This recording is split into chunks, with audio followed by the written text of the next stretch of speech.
여러분 안녕하십니까. 반갑습니다. 우리공화당 당원 동지 여러분, 그리고 전국의 우리공화당을 지켜봐 주시는 많은 국민 여러분, 해외 동포 여러분, 대표님 다녀가신 첫 번째 문브레이커스 신년 진순정, 한근영 같이 인사드립니다. 네, 여러분 한 주 동안 어떻게 잘 계셨어요?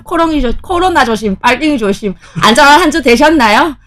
근데 저번 주에 우리 뭐 대법원에서 그런 판결이 있어서 조금 상심하셨을 테지만 그래도 우리의 투쟁의 길에는 변함이 없으니까 희망 깬 놓지 마시고 또 새로운 한 주 함께 시작하면 좋겠다라는 말씀 먼저 드릴게요. 저희가 이제 포맷을 좀 바꿔볼 예정입니다. 문브레이커스가 지금까지는 우리공화당의 청년들을 이렇게 만나왔었는데, 청년들 개인 사정, 뭐 일하면서 스케줄 맞추는 게 너무 워낙 녹록치가 않아가지고 저희가 이제는 진채고 저 이제 두 명의 이제 특파원이 아니라 이제 홈으로 돌아와서 저희가 이제 한 주의 이슈를 쭉 정리를 해볼 거예요. 근데 그 주의 이슈는 보통 이제 가장 큰 게 정해져 있을 거잖아요. 그래서 공동픽은 하나를 묻고 각자의 관점, 각자가 생각하는 이슈에 따라서 한근영 픽, 그리고 진순정 픽으로 이제 총 3가지에 대해서 문브레이커스 시간 동안 얘기를 해볼 생각입니다. 네, 뭐 말하고자 하는 건 너무 많은데 그걸 다 말할 수는 없고 각자가 꼽은 한 가지씩 뭐 이렇게 말씀드리고 그리고 공통으로 하나의 주제를 가지고 이야기를 해볼까 하고요. 그리고 이제 그래도 매주 첫 주에는 게스트를 모시고 혹은 저희가 찾아가서 이렇게 한번 대담을 해볼까 하는데 저희 마음대로 선정할 수는 없고 이제 여러분께서 의견을 주시기를 바랍니다. 댓글로 저희가 뭐 소위 이달의 당원, 뭐 이달의 인기 당원, 이달의 보고 싶은 당원, 뭐 이런 당원들 이렇게 추천을 올려주시면은 저희가 제일 인기 많으신 분, 그리고 혹은 그분이 안 되시면 또 저희가 다른 분을 선별해서라도 차순위로 할 테니까 여러분께서 나 이 사람이 만나보고 싶어요, 이 사람 이야기를 들어보고 싶어요 하시는 분 계시면 적극적으로 댓글을 달아주시면 좋겠습니다. 저희가 가능하면 스케줄 상의를 해보고 모시도록 하는데, 만약에 못 모신다 그러면 저희의 능력 부족이니 너무 심려하지 마시고 한 달에 한 실망을 번, 하시겠지. 실망을 한 달에 한 번씩 이거 어떻게 하다 보니까 약간 인기 투표가 돼버리는, 이게 월간 투표가 돼버리는 개념이네요. 그래도 저희가 집회를 안 하니까 여러분 소식 궁금하신 분들 아마 많으실 거예요. 그런 분들 뭐 이렇게 올려주시면 저희가 컨택해서 여러분들께 인사드릴 수 있도록 그런 자리를 한번 마련해 볼 테니까 보고 싶은 분 계시면 이름 올려주시기를 바랍니다. 그래서 이제 달 첫째 달이니까 먼저 얘기를 드리면 지금 벌써 1월이 중순입니다. 그래서 2월 첫째 주에 게스트를 모실 건데, 바로 다음 주, 그 다음 주, 다다음 주에 2월 첫째 주라서 게스트를 모셔야 합니다. 그래서 이번 인기 투표는 2주 만에 치러지는 건데, 딱 여러분들이 이번 나가부터 댓글 달아주시고, 그 다음 주에 또 댓글 달아주시면 전체적인 거를 저희가 이제 종합을 해가지고, 누가 제일 괜찮으시고, 쫙 이렇게 순서를 뽑아서 가능하신 분, 그리고 시간대가 맞는 분 해가지고 최적의 순서대로 이제 쭉 돌아가면서 만나 뵙도록 하겠습니다. 네, 그렇게 이제 새롭게 이제 2021년 새로운 문브레이커스. 입이 안 풀렸어요. 한 10분에야 풀리려나? 새롭게 문브레이커스 단장하고 시작할 테니까 여러분께서 아낌없는 그전과 같은 더 큰 또 사랑 주시면 고맙겠습니다. 자, 그러면 2021년 새로운 포맷으로 시작하는 문브레이커스 시즌2라고 해야 되나요? 어떻게 보면? 시즌2 새로운 포맷 첫 번째로 이제 시작을 해볼 텐데요. 그러면 이제 한근영 픽, 진순정 픽입니다. 공동 픽은 가장 중요한 사안은 마지막으로 넘겨놨고요. 일단 첫 번째 한근영 픽부터 시작하겠습니다. 두둥. 해야 되는 거야? 리액션이 부족해. 여기 한근영 픽 뭐 어떻게든 해주시고요. 제 픽은 불과 며칠 전에 있었던 내용입니다. 개인 투자자, 대한민국의 개인 투자자들의 주식시장 투자 금액이 총합 이제 100조가 넘어섰다는 사상 초유고요. 사상 최대입니다. 흔히들 주식시장에서 개인 투자자를 개미라고 하잖아요. 그 개미들이 100조라는 규모의 공동자산이라는 말은 아닌 것 같고, 그런 이제 거대한 개인 투자자들, 개미들의 자본이 주식시장으로 다 빨려 들어가고 있다. 그러면 왜 빨려 들어가고 있느냐? 그거에 대해서 저희가 고민을 해봐야 됩니다. 사실 최근에 뭐 부동산도 너무 급격하게 오르고 경기는 경기대로 안 좋고 자영업 하시는 분들 거의 줄 도산을 하고 뭐 가족들이 일가족이 뭐 사망을 했다 이런 소식까지 들리고 있는 아주 사실 처참하게 그지없는 생지옥의 대한민국을 보고 있는데요. 그 심리학 관련해서 도박에 약간 이런 것들이 있습니다. 개미가 이제 서민이라고 봐야겠죠. 그리고 이제 개미가 아닌 자본가 그리고 기업가들이 있을 텐데 돈이 있으신 분들, 사장님들이 있을 텐데 뭔가 이제 경제가 힘들어지고 상황이 힘들어졌을 때 자본가들의 입장에서는 도박은 여흥이다.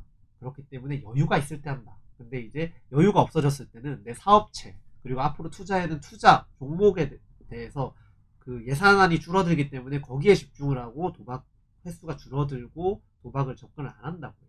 오히려 긍정적인 효과를 낳겠죠, 결과적으로. 근데 이제 반대로 서민들의 입장에서는 정말 희망이 없을 때 한 푼 두 푼 모아가지고 내 자식 좋은 데 데려가고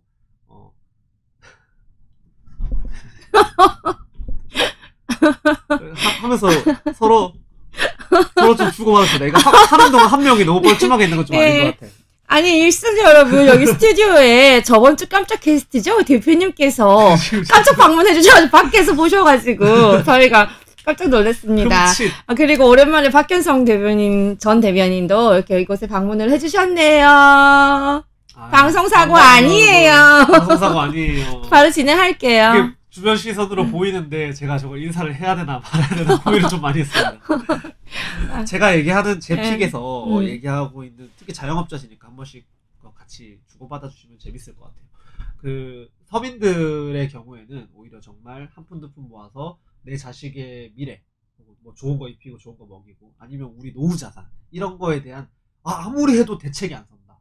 뭐 흔히들 젊은이들 그렇게 하잖아요. 평생 빼빠지게 이제 평범한 사무직에서 일을 해도 서울에 집 한 채 못 산다. 뭐 약간 그런 희망이 안 보이는 단절된 희망의 세상에서 살 때 사람들이 보통 도박이나 투기에 매달리기 마련이거든요. 그래서 가장 먼저 뜨는 게 대한민국 최고의 안전자산이 부동산. 그 다음에 이제 부동산도 너무 천정부지로 오르고 서민이 이제 자본이 없는 사람들이 접근하기가 어려운 수준까지 와버려서 이제는 서민들이 갈 수 있는 게 결국에는 부동산 아니면 뭐 사기를 당할 수도 있는 거고 부동산이 아니라 주식 이런 식으로 개념이 접근을 하는 거거든요. 그래서 이제 서민들 입장에서는 경제가 안 좋아지고 도박에 손을 대다 보면 그게 계속 악순환. 물론 개 중에 용이 나서 확 올라가는 사람이 있을 수도 있지만 그거는 정말 극소수에 불과하다. 개미들이 그렇게 투자를 하는 거를 보통 신기루를 쫓는다 이렇게 표현을 많이 하더라고요.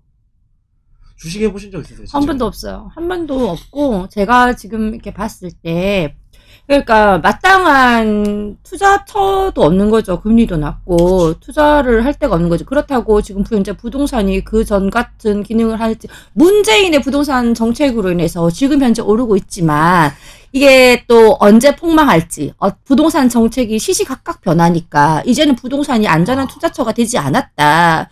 그러니까 이게 서민들은 앞으로 지금 삶이 계속 불안해요. 미래를 보장받지 못하고 있는데 나의 노후를 위해서 어디엔가 투자를 해야 될 것 같은 그런 불안한 심리가 있죠. 그런데 그 돈을 어디에 갈지 갈피를 못 잡고 있는 거 같아요.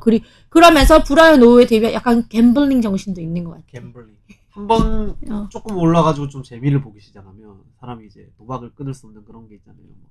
도박을 하고 한번 따기 시작하면 그게 이제 사람의 호르몬이나 이제 혈류량을 측정을 해봤는데 굉장히 거의 이제 엄청나게 혈류량이 도박 중독 프로그램 이런 거 해보신 거 아니에요? 왜 이렇게 잘 알지? 그런 거를 제가 이번에 이거를 준비를 하면 찾아봤어요. 혈류량이 증가를 하고 동공이 확장되면서 약간 마약이나 이제 뭐 중독 증상 일으키는 약물 같은 거 있잖아요. 아니면 사랑, 도파민 뭐 이런 종류의 호르몬들이 일으키는 성향이랑 되게 유사하거든요.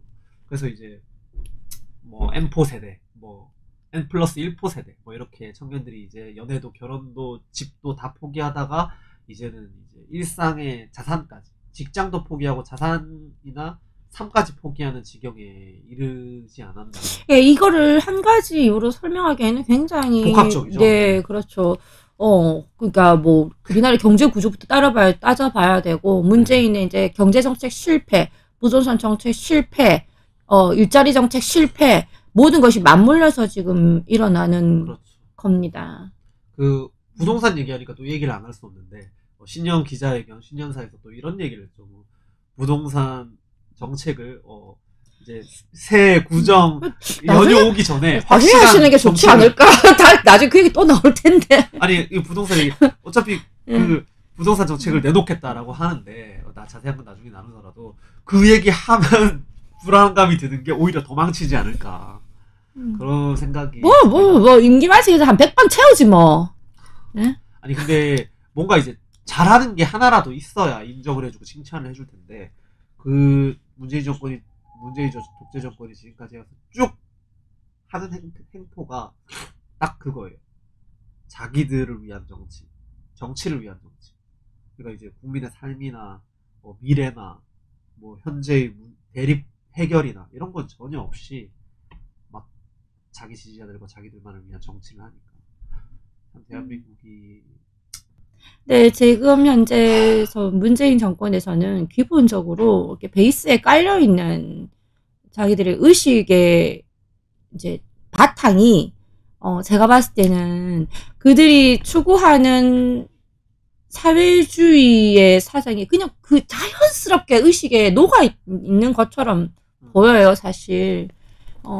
그러니까 저들이 쓰는 이렇게 반시장 경제 정책이라든지 그 대표적인 게 그거잖아요. 지금 현재 코로나로 자영업자들을 옥매고 있고 하는 게 사유재산을 인정하지 않는다는 그 전제가 있거든요. 사유재산 자체가 나쁜 거고 그 일반 사람들을 더 못 살게 만드는 거라는 그러니까 이거는 내 업자가 내 건데 내 사유재산인데 정부가 그런 거를 권고할 수 있지만 그거를 과태료를 부과하면서 영업을 하지 말라 문을 닫으라고 하는 거는 사유재산에 대한 엄격한 침해라고 저는 생각을 하고 있거든요. 근데 그들 자체가 그런 인식이 있다면 이런 정책을 이렇게 쉽게 이렇게 간단하게 행정명령을 통해서 하지는 않았을 거라는 저는 그런 생각이 좀 들어요.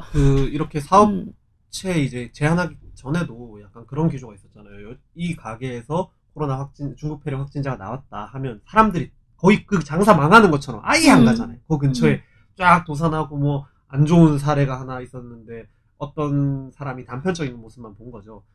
그 가게에서 나오는 사람이 그러니까 지병을 원래 앓고 있었는데 피를 이렇게 토하는 장면을 보고 저 사람이 코로나 이렇게 주변에 퍼뜨린 거예요. 그래서 그 가게가 완전 망했다. 이런 얘기도 있었는데 뭐 딱히 이제 정부 차원에서 법적으로 제재 조치를 하지 않았어도 분명히 충분히 이런 식으로 자발적인 그런 현상들이 있었을 것 같은데 괜히 이래가지고 진짜 대한민국 경제 뭐 정확한 추산인지 모르겠지만 대표님은 뭐 이제 대표님이나 전문가들 말로는 하루에 뭐 10조씩 마이너스다 뭐 이런 얘기도 있고. 우리가 이제 새롭게 포맷해가지고 여러분 찾아뵙는 첫날인데요. 저 혼자 좀 웃었네요. 왜냐하면은 한근영 픽, 진순정 픽에서 분명히 한근영 최고위원께서 한 주제로 시작했어. 근데 이 주제 갔다가 결국 코로나로 왔어.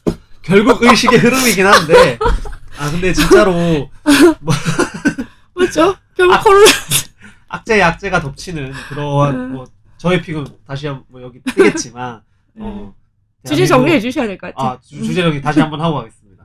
주식시장의 과도한 개인 투자자, 개미들의 열풍인데 이것은 결국 희망이 단절됐기 때문에 나오는 현상이다. 그리고 이러한 현상이 나왔을 때 저는 그 도박의 심리학이라고 말씀드렸죠. 그 말에 따르면 그 심리학의 해석에 따르면 거의 진짜 서민들은 더욱더 이제 악순환, 종말로 가는 사실 어떻게 말하면 테크트리다. 정해진 수순이다. 이거를 빠른 시일 내에 잡아주지 못하면 주식시장의 신기루를 잡아주지 못하면 대한민국 국민 전체가 가지고 있는 사유재산이 어디로 빨려나갈지 모른다. 해외로 빠져나가든 사라지든 하겠죠. 그거를 빨리 잡아야 되는 거는 결국 참 문재인 앞에 바라기를 싫지만 결국엔 정부가 할 수밖에 없는 일이다. 근데 저기 황민영 최고님 말씀 듣다 보니까 결국 문제는 그 사람들이 돈이 글로 가서 주식시장으로 가서 문제라기보다 제 생각에는 그런 거죠. 그 주식시장도 이렇게 불안한 경제 속에서는 결국 폭망할 것이다. 그런 거죠. 8대2 정도. 그러니까 정말 뭐 이런 말 있잖아요. 뭐 상타치, 하타치, 뭐 평타 뭐 이런 말이 있는데 그런 걸 하더라도 좀 이득을 많이 보고 잘하는 사람은 어디 가나 잘해요. 어디 가나 8대2의 법칙이 통한다고 생각을 하는데 거의 이거는 개인의 능력이 아니에요. 이건 개인의 능력이 사회 구조상 저희가 지금 부동산을 가장 걱정하는 이유가 일본을 따라갈까봐 그렇거든요. 일본 부동산 거품이 폭망하면서 어떻게 되는지 그때 보셨죠. 미국도 마찬가지예요. 모기지론 때문에 폭망했어요. 대한민국도 이러한 부동산 정책으로는 결국에 거품이 빠지면서 들쑥날쑥 하다가 지진 나서 뭐 땅 갈라지듯이 그 거품이 빠지면서 다 가라앉을 거란 말이죠. 주식시장도 마찬가지예요. 대한민국의 경제가 이렇게 불안한 상황에서는 안정적인 상승 곡선이 아니란 말이에요. 이거는 불안정한 상승 곡선을 타다가 결국에 서민들의 돈을 다 빨아먹을 폭망할 거란 말이에요. 맞아요. 그렇게 돼서 서민 경제가 파탄나면은 이거는 회생할 길이 없다는 거예요. 회생을 하고 싶은데도 대한민국의 중산층들은 이미 다 붕괴가 되었어요. 소상공인 죽었죠. 중소기업들 다 죽이죠. 부동산 죽었죠. 그 어떻게 회생하겠다는 거예요. 민노총은 기업을 적폐로 몰면서 어떻게든 착취 구조를 만들고 있죠. 그때서야 비로소 진짜 노조들의 세상, 노동자들의 세상이 오는데 그것 때는 대한민국의 경제를 회생시킬 수 있는 구조 자체가 아니다. 그런 게 가장 이제 무섭고 두려운 일이죠. 우리가 걱정해야 되는 일이고. 굳이 돈 걱정 안 하고 살 수 있는 사람들을 앞으로 새 예를 들어보자면 대기업 핏 빨아먹고 있는 거머리들 아니면 이제 대한민국 전체 예산을 가지고 정부 행정부의 예산을 받아 쓰는 국민 혈세 받아먹는 거머리들 이런 몇몇 집단들 빼고는 앞으로 진짜 돈 때문에 대한민국 사회 전체가 붕괴가 될 것 같아요. 그 요새 신조어인데 그 공무원 얘기하니까 혹시 그 아시는지 모르겠어요. 늘공어공 얘기 아세요? 늘공어공이 뭐죠? 늘공 여러분 혹시 아세요? 아시는 분은 댓글 올려봐 주세요. 저도 최근에 들었는데 늘 공무원인 사람. 어차피 공무원인 사람? 늘 공무원인 사람. 그냥 항상, 원래 공무원인 사람.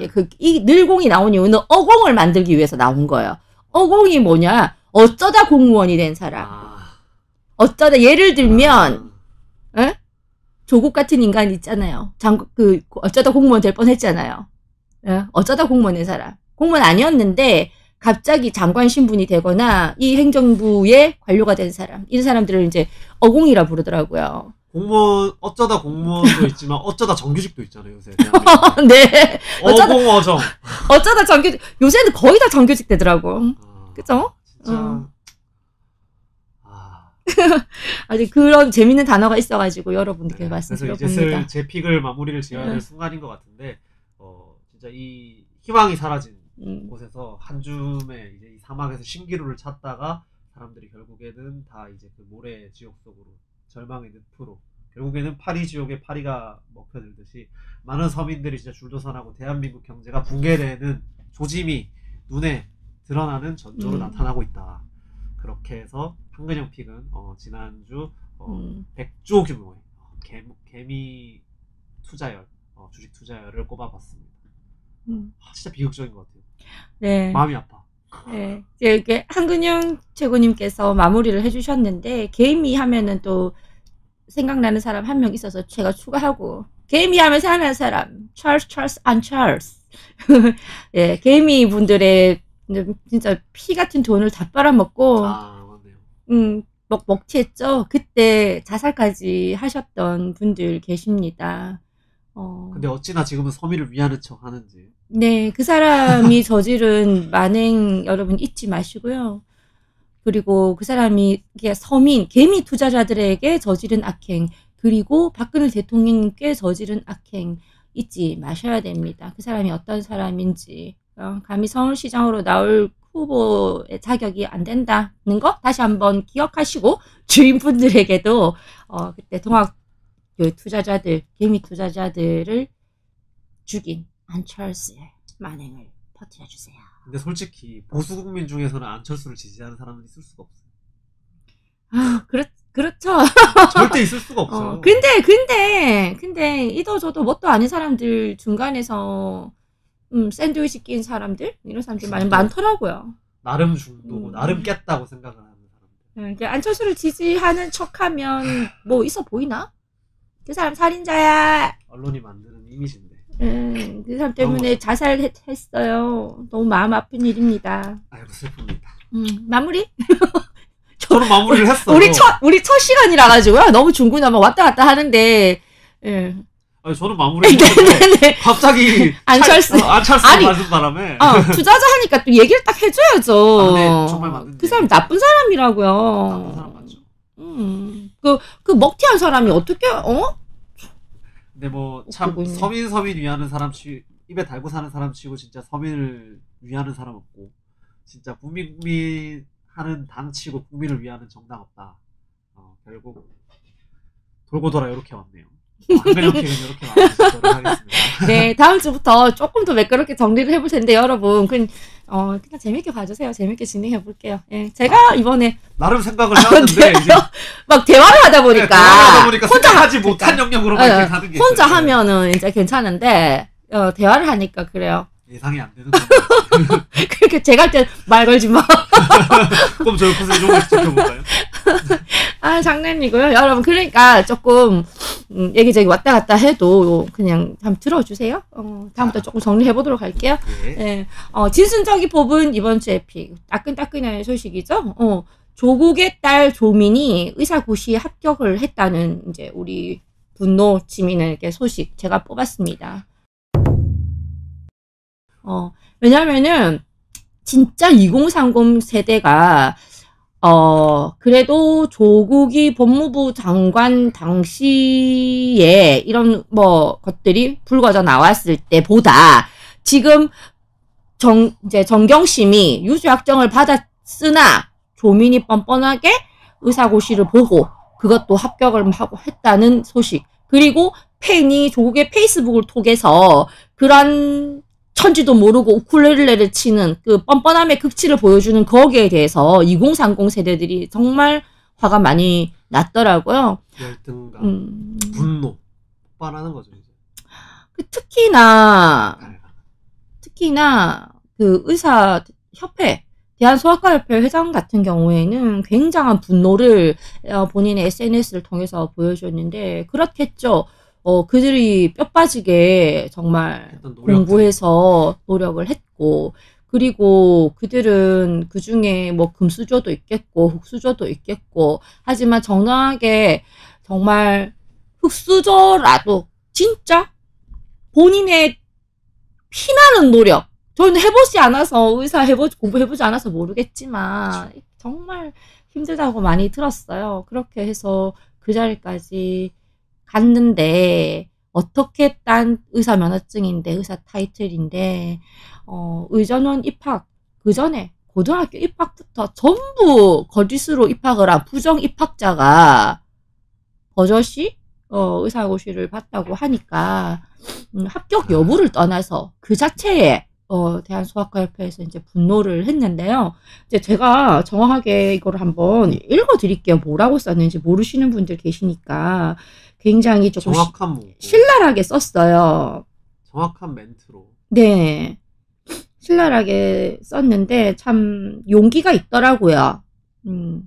무자격자에 의해 환자의 생명이 위태롭게 된 사태의 책임자들은 즉각 사퇴하라. 2020년 12월 23일 사법부는 조민의 어머니 정경심이 고려대와 부산대 의전원의 딸을 부정입학시킨 혐의에 대해 수없이 많은 근거를 열거하며 유죄로 판결했다. 한편 2016년 교육부는 자체 감사 결과만으로 재판받기도 전에 정유라의 이화여대 입학을 취소했으며 2019년 교육부와 서울대는 어머니인 성대 약대 교수가 만들어준 스펙으로 서울대 치전원에 입학했다가 재판에 넘겨진 서울대 치원원 부전 입학자 입학을 재판에 넘겨지자마자 즉각 취소했다. 또한 숙명여고 교무부장의 쌍둥이 딸 사건에서도 서울시 교육청은 즉각 특별 감사를 실시했고 그 결과 교무부장에 대한 유죄 판결뿐 아니라 쌍둥이도 학교에서 즉각 퇴학당했고 아버지뿐만 아니라 쌍둥이들도 1심에서 유죄 판결을 받았다. 오늘 13만 의사들과 의대생들은 대법원 판결까지 기다리겠다는 교육부 장관, 부산대 총장, 부산대 의전원장, 고려대 총장의 미온적이고 형평성을 잃은 대처로 의대에 부정입학한 무자격자가 흰 가운을 입고 의사 행세를 하면서 환자 생명을 위태롭게 하게 된 사태에 대해 의사 면허증과 가운을 찢어버리고 싶을 정도로 분노하고 개탄한다. 과연 우리 사회의 정의와 공정과 평등은 어디로 갔는가? 이 어처구니 없는 사태를 초래한 부산대 총장 차정인, 부산대 의전원장 신상욱, 고려대 총장 정진택은 학교 명성에 먹칠을 했고 우리 사회의 정의, 공정, 평등 같은 중요한 가치들을 어긴 범죄자와 공범의 다름 아니다. 차정인, 신상욱, 정진택은 국민 앞에 사죄하고 즉각 사퇴하라. 못 미치는 능력으로 국가의 장래인 교육행정을 담당하고 있는 교육부 장관 유은혜는 즉각 그 책임을 통감하고 스스로 과분한 자리에서 물러나라. 이렇게 좀 세죠. 심정이 절절하게 느껴지는 명문이네요. 좀 세더라고요. 그러니까 현직에서 의사라는 우리 말하는 로열 패밀리죠. 우리 서민들 입장에서는 정말 네. 의사하면 와 정말 그런 자리에 있는 사람이 이렇게 SNS에 이렇게 한 거는 자존심에 굉장한 스크래치가 갔다. 자부심, 자존심 모든 것에 스크래치가 갔을 뿐더러 지금 그 문재인 정권한테 사실 속았던 국민들이 되게 많잖아요. 뭐 평등, 공정, 정의라는 그 단어를 정확하게 언급을 하면서 어디로 갔는가. 사실 쌍둥이 사건이 가장 대비가 많이 되는 것 같아요. 그럼요. 그 당시에 그 아버지는 이제 기소된 걸 이제 맞고 예. 그게 불거지자마자 바로 특별 감사를 해가지고 쌍둥이들을 퇴학 처분했는데요. 그 당시에 기소해야 된다는 의견이었어요. 근데 그 미성년이고 아버지가 기소되어서 청소년부 재판으로 소년 재판으로 이제 갔는데 유죄 판결은 받았습니다. 소년 재판에서. 그리고 정유라 같은 경우에도 이야기를 안 드릴 수가 없어요. 너무 비교되죠. 네, 정유라 같은 경우에도 그때 정말 1심 판결도 나기 전이었어요. 조사도 하기 전이었어요. 조사도 하기 전에 그냥 학교에서는 교육부하고 협의해서 바로 퇴학 처분을 했거든요. 그게 그때 정권의 눈치를 본 거예요. 그게 정말 만약에 부당한 뭐 운동선수로서 뭐 아니면 정말 부당한 지원을 받고 부당한 혜택을 받았으면 그러면 진짜 대한민국의 영향력이 얼마나 대단한 거면 아시안 게임 금메달리스트잖아요. 네. 그런 그 이제 심판 매수랑 이제 위원회 뭐 협회 이런 거를 다 매수를 했다는 건데 저는 진짜 그 좌파들의 그 말도 안 되는 위선, 잣대 그런 것에서 분노를 하지 않을 수가 없어요. 사실 그 당시 교육부하고 학교가 이대가 이제 곧 다가올 정권 그 당시 이제 촛불 세력들에게 눈치를 보고 이제 무릎을 꿇었는데 지금은 그 반대로 그때 잡은 촛불 정권의 눈치를 보면서 조민을 처리 안 하는 거예요. 똑같은 거예요. 네. 똑같은 것보다 더 심하죠, 사실. 네. 그때는 눈치를 보면서 빨리 처분했고, 지금은 눈치를 보면서 민기적대고 처분을 안 하고 있는 거예요. 그 정유라가 아시안 금메달리스트 자격이나 아니면 우리나라 국내 1등하고 이런 거를 위조를 한 게 아니잖아요. 그 기록이나 아니면 그 대회 자체를 뭐 조작을 했던 것이 아니잖아요. 근데 그 비교 자체가 사실 어불성설이라고 생각을 하는데 그 얘기를 하다 보니까 아까 전에 끝날 때 또 찰스 얘기가 또 나왔잖아요. 그 유명하신 찰스. 그 찰스님이 또 이 말씀을 하셨던데 정한 문구를 얘기를 드리자면 이거를 범죄 수익이라고. 맞아요. 정확한 문구는 딱 이거예요. 안철수 조국 딸 의료 행위를 막아야 한다. 정유라의 말과 똑같은 범죄 수익이다. 이렇게 밝혔는데 사실은 제가 이거를 저는 좀 더 화가 났던 건 뭐냐면 그 우리가 한근영픽, 질순정픽 이렇게 지금 어느 부터 하잖아요. 근데 공교롭게 조선일보도 조선픽이라는 게 있어요. 그 사이트에 게시를 하는. 근데 조선픽에서 다른 뭐 동아일보나 아니면 한겨레나 뭐 다른 데서는 이 문구로 잡지를 않았어요. 그 정유라랑 비교를 안 하고 그냥 조민에 대해서 조국 딸에 대해서 이렇게 언급을 한 제목을 달았는데 조선픽에서는 굳이 안철수가 했던 말 중에 그 정유라 부분 포인트를 따서 제목을 달았더라고요. 메이저 언론사 중에서는 조선일보가 지금은 어떤지 모르겠는데 제일 먼저였어요. 그게 조선일보의 기조이지 않나. 탄핵을 정당화하고 계속 가겠다는. 참. 화병 나죠. 그 기사가 이 안철수가 그 인터뷰를 한 거 불과 1시간도 안 돼서 그 조선일보 픽 메인 사이트에 그게 뜨더라고요. 근데 제가 그거를 보고 너무 어이가 없어서 중앙, 동아, 그다음에 경향 이런 데 다 들어가 봤어요. 근데 다 안철수가 얘기했던 게 메인이나 아니면 서브 중에 하나로 걸려 있는데 그게 아니었어요. 조선일보만 더욱 악독하게 정유라라는 이름을 언급을 하며 그렇게 딱 해버리는 것 자체는 용납이 솔직히 안 되는 것 같아요.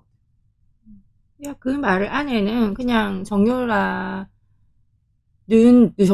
부정 입학이고 그 당시 비선실세 최순실의 딸이었기 때문에 입학을 했다는 그 전제가 딱 들어가 있잖아요. 그 당시 조사도 해보기 전에 퇴학을 당했는데 지금 현재 탄핵 이루어지고 박근혜 대통령님 그리고 최순실에 대한 재판이 지금까지 이루어졌는데 그 안에 있었던 모든 나온 증거는 개무시한 채 그냥 정유라 부정 입학은 확실했고 그렇기 때문에 그 말 뇌물죄 그 말 그것도 이제 맞고 뭐 이런 식으로 유야무야 넘어가는데요. 우리가 정권 잡으면은 이 철수 입 좀 꼬매야 되겠어요, 여러분.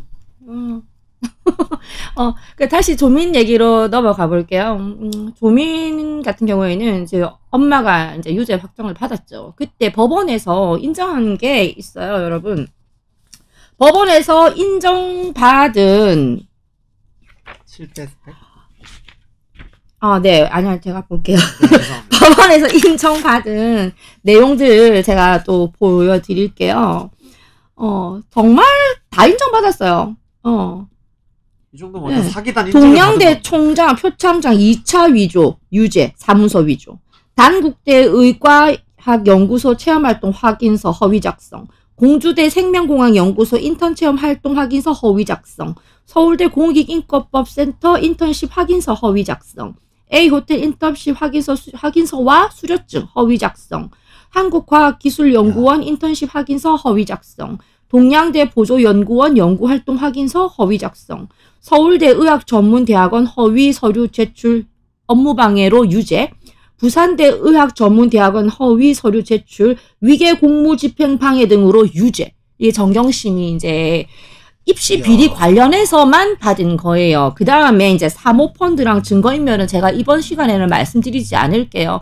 근데 입시 비리만 해서 이렇게 많은 게 저 정도면 인정이 거의... 됐는데 됐는데 교육부에서 도대체 뭐 하는 거예요? 유은혜 아무리 그렇다고 해도 이거를 의전원 입학을 취소를 안 한다? 고대 입학 취소 안 한다? 말이 안 되잖아요. 2편 유죄, 4편 무죄. 딱 그거네요.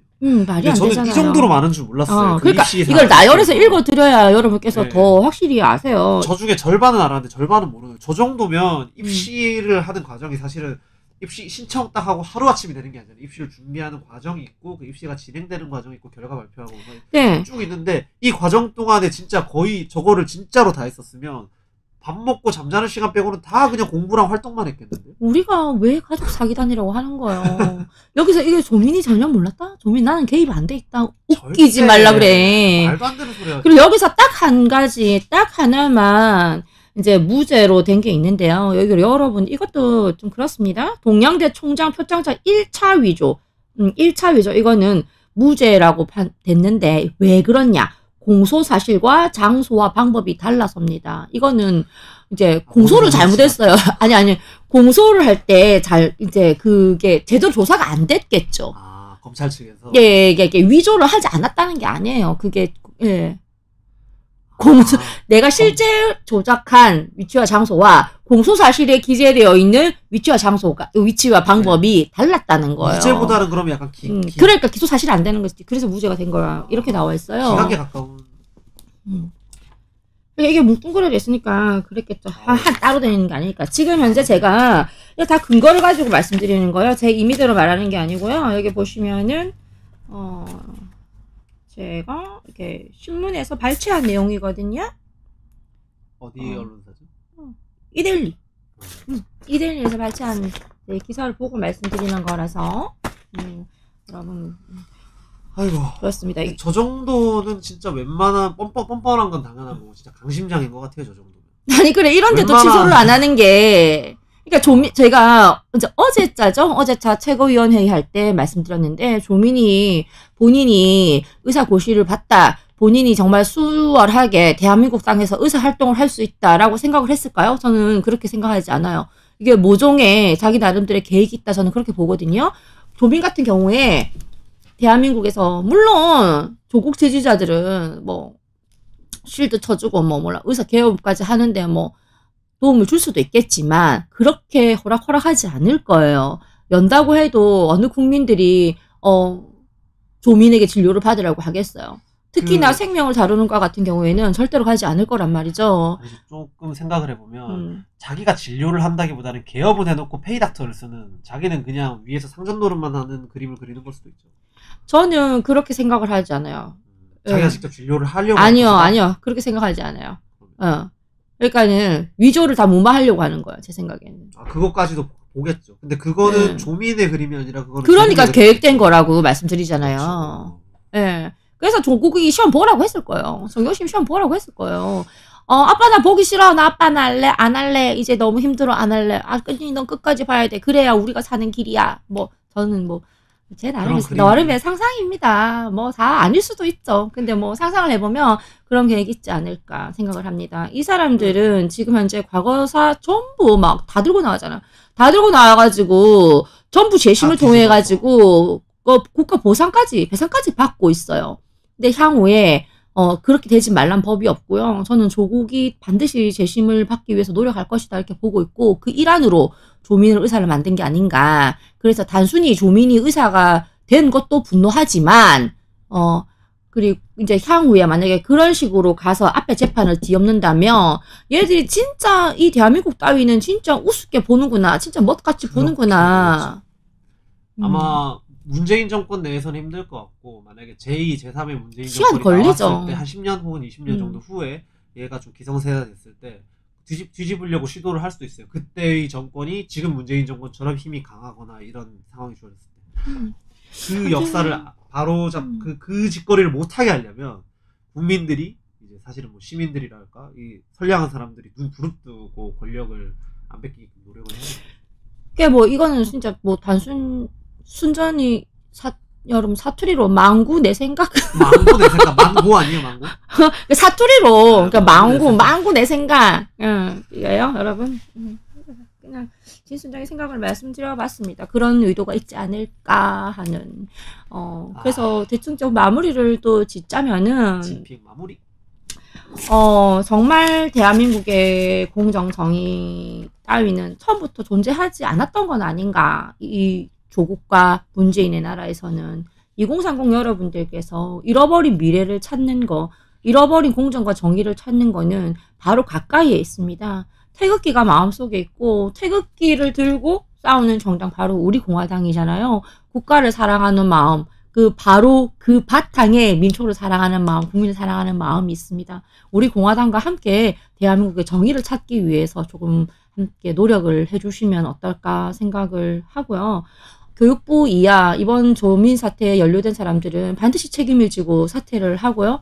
대한민국에서 이런 무자격자가 흰 가운을 입고 메스를 들고 설치는 일이 없기를 제가 반드시 바라봅니다. 그게 만약에 그 메스를 들고 설치면 그게 대한민국 최고의 명검이지 않을까. 사람을 찌르는 사람을 베는 가장 최고의 명검이 될 수 있을 것 같다. 그런 생각을 하고 이제 공동픽으로 넘어가 보도록 하겠습니다.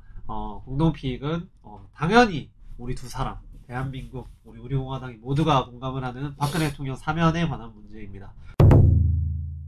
지난 목요일 대법원에서 판결이 났고요. 물론 많은 분들이 많은 데서 예상을 했다시피 저들이 원하는 그 레파토리대로 쓴 스토리대로 흘러갔습니다. 그리고 오늘 또 문재인 씨가 참 진짜 화딱지나는 그런 멘트를 또 했죠. 네, 뭐 사면 얘기를 언급을 뭐 했는데요. 오늘의 정신 나간 신년사 잘 들었습니다. 내내 변명이던데. 참 제가 보니까 100분을 했다고 하는데 문재인에게 참 힘든 100분이 아니었을까 생각을 합니다. 뭐 하나 대놓고 공치사 할 게 없으니까요. 그렇죠. 네. 잘했다 먼저 하는 박근혜 거죠. 대통령님 얘기를 시간상 먼저 하니까 먼저 하시죠. 박근혜 대통령 판결이 결국 대법원에서 일말의 희망이라도 사실 갖는 분들이 좀 있으셨을 겁니다. 뭐 신년 초부터 대통령 사면론이 나오기 시작을 하고 그 다음에 이제 대법원에서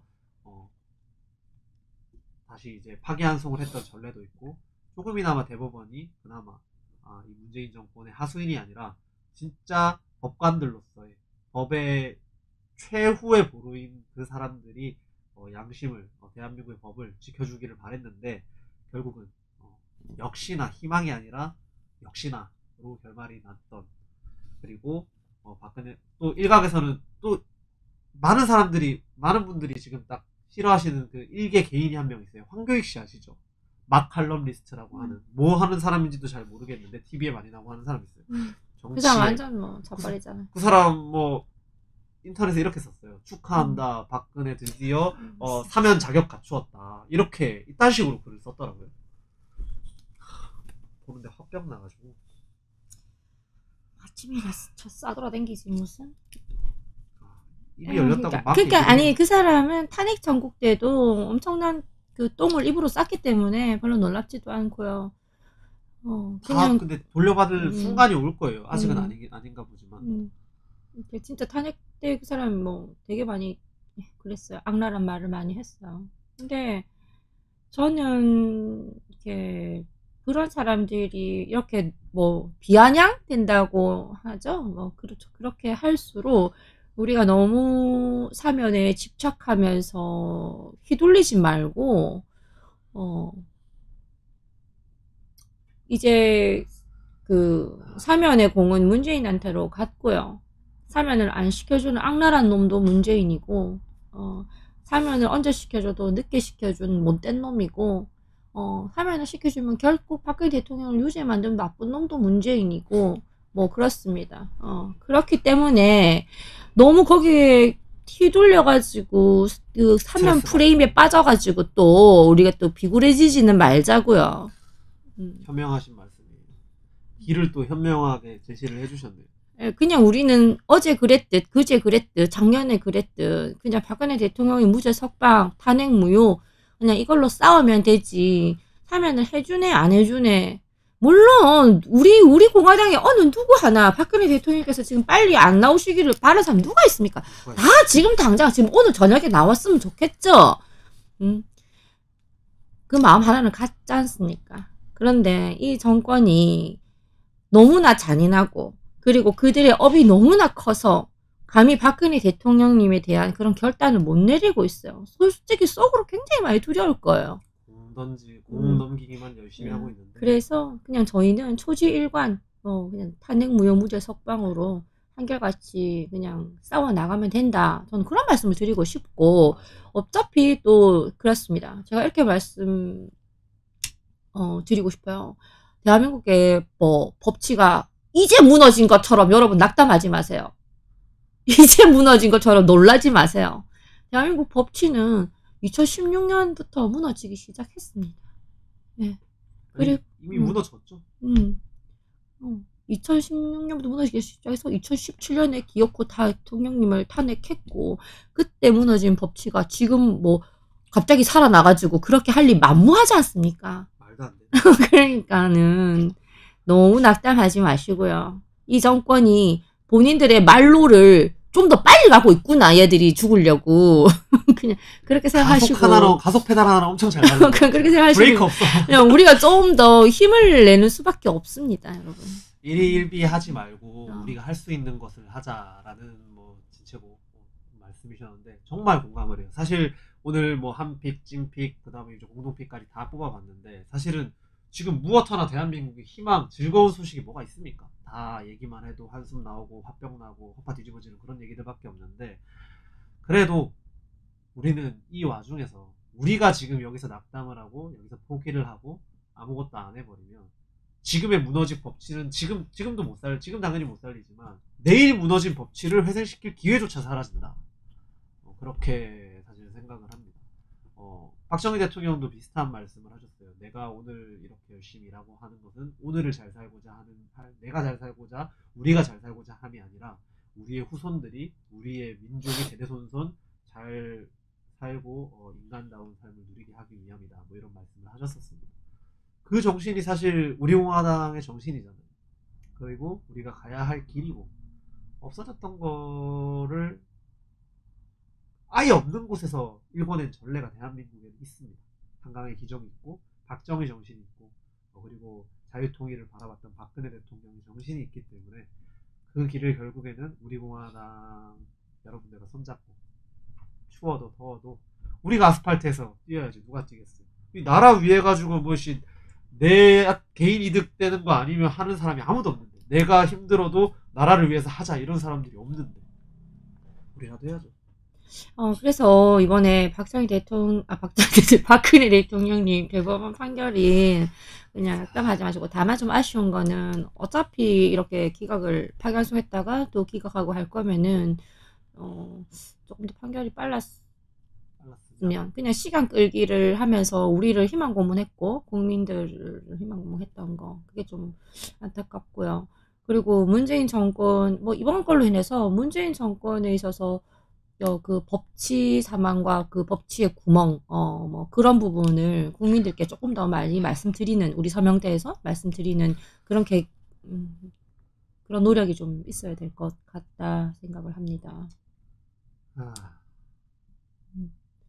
그래서 많은 국민들께서 또 이번 문재인의 신년사에 언론에서 또 그런 장난질을 하니까요. 문재인이 지금 뭐 그 지지율이 끝도 없이 추락하고 있었는데, 올라가는 것처럼. 네, 뭐 조금 진짜 쥐꼬리만큼 올랐어요. 솔직히 말해서 돈 아깝지. 재난지원금 그렇게 퍼다붓고 쥐꼬리만큼 올랐는데 저것도 계산기 잘못 두드린 거야, 솔직히. 투자 대비해 해가지고 운이 좋아야지. 그렇게 많이 투자하고 요만큼 올랐다. 네, 그럼 장사 잘못한 거예요, 사실 장사꾼 입장에서 봤을 때. 장사꾼이라고 할 수 없는 게, 장사꾼들은 자기 자산, 자기의 이제 대출이나 이런 자산을 통해서 하는 거잖아요. 근데 이놈들은 지들 자산도 아니야. 내 돈도 아니니까 막 쓰는 거죠. 그러니까 그렇게 해서 이제 소폭 올랐는데 지지율이 끝도 없이 떨어지니까 이 사람들이 사면 얘기 던지면서 살짝 간본 거예요. 처음부터 원래부터 해줄 생각이 있었다면 그런 식으로 안 하죠. 근데 보세요. 뭐 그러면서 국민청원 올렸지. 그러면서 뭐 국민의 뭐 여론을 봐가면서 국민이 그러면서 문제 1월 초에 신년사 던지면서 뭐 포용, 뭐 도약, 뭐 이거 던질 때도 메시지도 그랬지. 전체적인 그림을 보세요. 처음부터 해줄 생각이 없었고, 이 여론전으로 박근혜 대통령님을 더 가두어 놓을 명분을 쌓은 거라고요. 우리는 그 여론전에서 졌고요. 여러분 청와대 청원 올랐을 때 그렇습니다. 좌파들 득달같이 달려들어가지고 바로 올랐어요. 지금 청와대 청원 몇 명으로 마무리했습니까, 여러분? 저 안타깝습니다. 이 여론전에서 밀린 거거든요. 물론 우리가 아무리 발악을 해도 저들에게 이기기는 정말 힘들겠죠. 그렇지만 이 처음부터 다 계획된 거였다. 여론전을 통해서 박근혜 대통령님이 나오기를 국민들이 원하지 않는다. 아직까지 용서할 마음이 준비가 안 돼 있다. 국민들이 하면서 박근혜 대통령님을 사면시키지 않고 더 가둬둘 명분을 만들었다. 저는 이렇게 보고 있거든요. 박근혜 대통령 대법원 판결 날짜는 픽스가 되어 있었다고요. 그런데 그런 걸 딱 띄웠잖아요. 저는 명분 만들기 성공했다, 그렇게 보고요. 문재인 정권에서 사실 가장 잘 쓰고 가장 이제 걔네들한테 효과적인 무기가 사실 이제 청와대 그 사이트에 올리는 국민청원인데, 그 말씀하신 국민청원에 박근혜 대통령 석방에 대해서 얼마나 올라오셨냐 하는데, 제가 서명한 것만 3개였어요. 근데 중요한 거는 하나 서명을 하는데 그게 뭐 이제 10만 넘어가 몇만 되니까 이제 갑자기 내려버리고, 그러니까 그 부적절한 청원으로 관리자에 의해 차단되었다 그래나 관리자에 의해 뭐 중단되었다 뭐 이런 식으로 뜨게, 그게 2개인가 3개가 있었어요. 그러니까 의도적으로 지들이 만들고, 그게 확실한 거예요. 2개인가 3개가 있었어요. 2개까지 제가 내려간 거 봤는데, 3번째 거는 이제 아예 이미 끝났다고 생각을 해서 별로 보지도 않았고, 2개가 아예 부적절하다고 생각을 해가지고 그렇게 됐다. 아예 의도적으로 걔네가 만든 그림이다. 그리고 우리는 그거에 대해서 뭐 대항할 방법이 따로 없었다. 네. 그래서 그런 이제 명분을 만들려고 하는데, 우리가 이렇게 너무 큰 기대를 가지고 있고 그쪽에 좀 말린 향이 향이 좀 있는 것 같아요. 사실 그냥 안타깝게 이것도 망구 내 생각 이거 코너 이름으로 좋네. 망구 내 생각. 망군의 생각. 그래서 참 안타깝지만 저들이 대통령께서 진짜 많이 두려운가 봅니다. 예, 그래서 좀 나오시기가 좀 더 힘들지 않을까 이렇게 생각을 하고 이럴 때 우리가 지치지 않고 투쟁을 하는 것도 제일 중요하고 저는 진짜 말하고 싶네요. 국민의힘에게. 뭐라도 좀 해봐라고 나는 하고 싶은데 뭐라고 하고 싶은데. 아니 유승민도 앞에 사면 얘기했잖아요. 문재인이 안 된다고 하네요. 문재인하고 좀 싸우세요. 홍준표 사면 해야 된다면서요. 죄 없는데 뭐 이렇게 발언했죠. 예? 그러니까 뭐 얘기 나오니까 슬쩍 던지고 국민 간 보지 말고 그렇게 생각하면 문재인하고 좀 싸우세요. 쟤네는 네. 그러니까 민주주의에서 이제 야당 의원, 그러니까 야당에 대한 개념 자체가 없는 애들이에요. 그 처음부터 뭐 아니, 문재인 대통령님 잘하신다. 문재인 그러니까 대통령님. 우리가 계속 이렇게 하니까 안 될 것 같아. 걔들이 말 꺼내면 그래 니 잘한다 그렇게 해. 그렇게 해.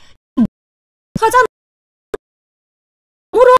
그러면은 그렇게 주는 어차피 걔가 아니야. 유식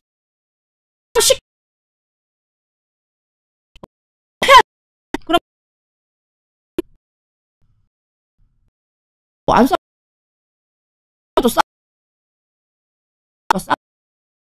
싸지 말고 까지 싸우세요. 화이팅 해줄게요. 집안에 책상에만 앉아있는 도련님들이 뭘 그런 걸 하겠습니까? 저 혁명군들이랑 어떻게 싸우겠어요, 저 사람들. 쟤네들은 다 혁명 정신에 뭐 눈깔 뒤집혀가지고 나라 바꿔먹겠다고 드는 인간들인데. 계속 싸우라고 해야지. 그래야 그 생각 없이 아무 때나 매착 없이 아무 말이나 팍팍 안 하죠. 무슨 자기가 탄핵해놓고 자기가 출당시켜놓고 그런 얘기를 하면 진정한 사과를 가지고 진짜 노력을 하면서 해야죠. 그런 얘기를 했으면은 책임지지 못할 말을 하는 게 아니라 책임을 지라고요. 그 얘기를 했으면은 더 요구하라고요. 얘기를 하면 흥분이 돼서요. 흥분이 되고 화가 나고 지체고 이렇게 다다다다 쏟아부을 때는 저도 무서운데 만약에 진짜 적들이 눈앞에 마주보면 얼마나 무서워할까 싶어요. 아니 뭐 저는 추미애보다 더 잘 싸우실 수도 있을 것 같아요. 자신 없네요. 주미의 일당백이잖아요. 그 눈빛은 장난 아니긴 하지 그 사람은. 아무튼 저는 그래서 박근혜 대통령님 팔아먹는 이 자식들에게 새끼라고 안 할게요. 전 너무 공손하게 새끼를 안 할게요. 이 자식들에게 말씀드리고 싶은 게 때만 되면 우리 우파들에게 희망 고문하면서 그런 메시지 던지는데 던졌으면 책임지세요. 똥을 쌌으면 똥을 좀 닦으세요. 네. 근데 저 오세훈도 그 얘기했고 오늘 오세훈도 그 얘기했죠. 오세훈도 그 얘기를 하고 이제 뭐 유승민도 그 얘기를 하고 사실 그 얘기를 뭐 저 누구지? 부산시장 나온다는 그 사람 박형준까지.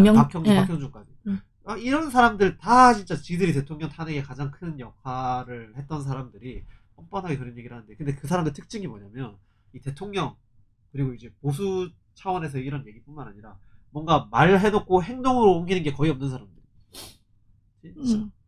그러니까 우리가 야 이제 너 그렇게 안 할 거 그렇게 말하지 마가 아니고 너 그렇게 말했으니까 그렇게 해 반드시 그렇게 해 그렇게 꼭 좀 해 라고 요구를 하는 것도 하나의 방법이 아닐까. 부도수표. 이렇게 부도수표를 맨날 심심하면 항상 떼기만 하는 그런 사람들의 면모를 보면서 참 오늘도 좀 화딱지 나지만 이제 슬 마무리를 지어야 할 순간인 것 같아요. 공동피까지 얘기를 해봤는데 뭐 더 하실 말씀 있으세요? 아무튼 제가 그 신년사를 봤을 때 정말 문재인이 종일 변명한다고 바빴겠다. 고생했네. 겉들에 쎄 빠졌네. 나름 노동했네. 나름 노동. 그런 생각이 들었어요. 전 기자들의 질문도 별로 예리하지 않았고 문재인에게 그냥 변명의 장을 준 것 같아서 그냥 씁쓸한 신년사였는데 제가 요 앞에 이제 2주 전에 최고위원회에서 말씀드렸는데 문재인이 말하는 회복, 도약 그 포용, 그 세 가지 신축년 메시지에서 박근혜 대통령 석방과 문재인 퇴진을 빼고는 그 세 가지를 이룰 수 없다. 이 부분을 결론점에서 말씀드리고 싶고요. 박근혜 대통령님 즉각 석방, 문재인 퇴진이 대한민국을 그 전으로 회복하는 길이고, 대한민국이 더 나은 대한민국으로 도약하는 길이고, 대한민국을 사랑하는 우리 보수 우파 국민, 그리고 그냥 평범한 일반 국민들을 포용하는 길이다라는 것을 문재인이 제발 좀 알았으면 좋겠다. 그런 말씀 저는 드리면서 이 주제를 마무리하고 싶네요. 유일하게 저는 하나, 오늘 신년 기자회견에서 유일하게 하나가 예리했던 질문이, 당연히 우리나라 기자가 아니었습니다. 외신 기자, BBC 기자가 뭐라 그랬냐면, 백신 수급이 늦었던 거에 대해서 후회하지 않느냐, 후회하지 않느냐라고 질문을 했는데, 문재인이 뭐라 그랬냐면, 백신 수급은 굉장히 빠르게 효율적으로 잘 이루어졌다. 이렇게 얘기를 했습니다. 뭐, 그것 또한 변명이고, 표정이 아주 가관이었습니다. 어제 말씀드렸잖아요. 어쩌면 문재인에게는 백신 따위는 필요 없었는지 모릅니다. 그리고 앞으로도 필요 없을지도 모릅니다. 왜? 코로나를 계속 이용해 먹어야지 되거든. 그렇습니다. 마무리 하실 말씀 없으세요? 저는 요 문구를 읽어드리면서 마무리를 하고 싶습니다. 좌파들은 자신들이 뭐 특정 아젠다, 공정이든지 정의라든지 이런 아젠다를 내세워서 자기들이 가장 자본을 싫어하면서 자본의 이득을 다 보고, 가장 공정 정의를 앞세우면서 공정 정의를 싫어하고 자기들만 수혜보는 혜택을, 그런 사회를 만들고 있는데, 박정희 대통령의 말씀으로 저는 마지막 마무리를 하려고 해요. 아까 드렸던 말씀인데, 내가 살아있는 이 세대는 한순간이다. 그러나 민족과 국가는 영원하니, 오늘 내가 밤새워 조국 군대화를 위해 일하는 것은 오늘을 잘 살고자 함이 아니라 우리 민족 대대손손 잘 살게 하고자 함이니라. 박정희 대통령님의 말씀이셨고, 우리 공화당의 정신이었습니다. 네, 여러분 오늘 조금 산만하셨을 수도 있어요. 그래도 저희가 처음 시도한 건데 어떻게 하루아침에 이렇게 완벽하겠어요. 점점 나아질 테니까 애교로 또 귀엽게 봐주시고요. 너무 무겁지 않게, 너무 가볍지 않게 그 경계점이 너무 불분명하고 어렵고, 그리고 두 사람의 저희가 아무리 호흡을 많이 맞췄다 하지만 이런 폼에서 또 처음이기 때문에 또 둘이 생각이 또 다르니까 의견의 충돌이 있을 수도 있고, 또 그런 부분도 또 재밌게 봐주시면 좋겠고요. 다음 주에는 또 다른 주제로 또 더 신랄한 비평을 가지고 찾아오도록 하겠습니다. 그리고 잊지 말아야 할 것, 만나고 싶은 사람 댓글 달고 계시죠? 댓글 달아주셔야 돼요. 이번 주, 다음 주 두 편에서 댓글 달아주시는 것 말고는 더 이상 추천을 받지 못합니다. 두 번밖에 없으니까 첫 번째 오시는 분은 댓글 달아주시고요. 지금까지 문브레이커스 바뀐 시즌2 보시죠? 네. 좋아요와 구독은 필수 부탁드리겠습니다. 여러분 오늘도 시청해주셔서 감사합니다.